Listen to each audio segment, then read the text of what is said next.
Ang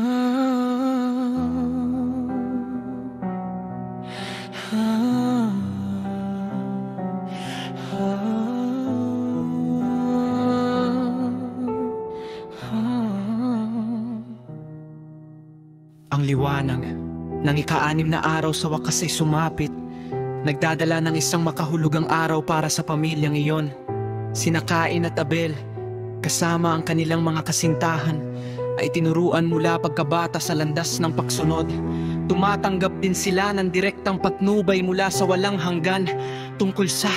Ngayon, sila'y pinagmamasdan ng lahat ng matatalinong nilalang na malawak na sansinukob sa araw ng pagsubok na ito. Kung pakikinggan nila ang panawagan sa masakit na landas ng kordero, sila'y magkakaisa sa kasal na may solemne kahalagahan. Ngunit kung ito'y kanilang tatanggihan, hindi nila matatamo ang pag-aproba ni ang ninanais na pagpapala. Sina Abel at ang kanyang nakababatang kapatid na babae ay masayang nagtungo sa kawan, kung saan pinili nila ang pinakamagandang kordero at dinala ito bilang handog sa walang hanggan.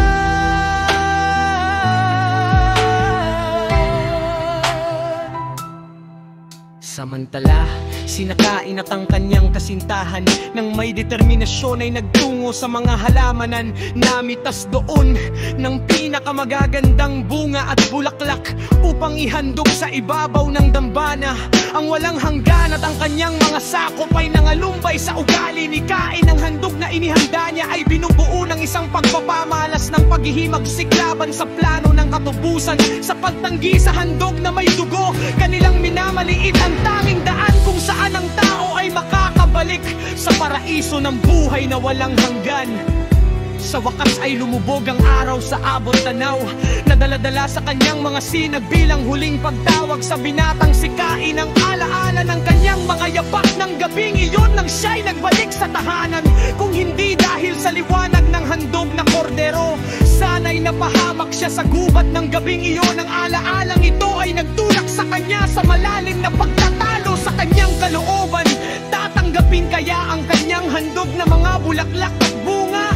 Hindi kaya mas mabuting bumalik sa kanyang mga hakbang, kumuha ng isang kordero at dalhin ito sa dambana?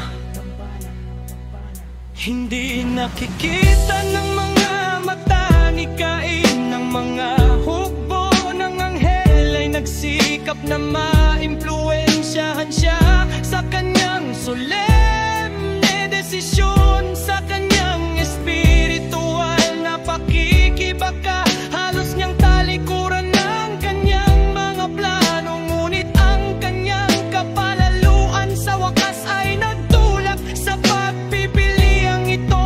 Nakahihiya sa puntong iyon na aminin sa kanyang pagkitid at sa kanyang pamilya ang kawalan ng katinuan ng kanyang teolohiya. Habang nakatingin sa abot tanaw sa huling kislap ng liwanag, sinira ni Cain ang pagtawag ng espiritu ng walang hanggan at muling pinagtibay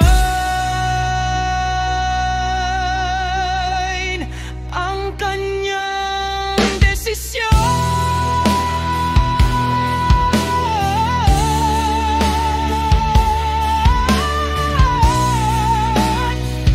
Muna ang lagna ng mga bulaklak at bunga sa halip na isang kordero na magbubukas ng isang bagong uri ng pagsamba na tiyak na matatanggap ng walang hanggan. Dahan-dahang bumaba ang dilim sa burol na iyon upang takpan ito ng parang makapal na kumot. Ang sandalin iyon ay talagang mahalaga sapagkat ang mga desisyong may kinalaman sa buhay at kamatayan ay magpapakita. Ang nakataya sa pagpapasya ng tao ay ang kapalaran ng sansinukob sa mga yapak ng mapaphimagsik na si Cain at sa kanyang kasama. Nakita ng mga tagasunod ng walang hanggan ang isang malaking panganib na maaaring magpalubha at maglagay sa panganib ang tagumpay ng plano ng katubusan.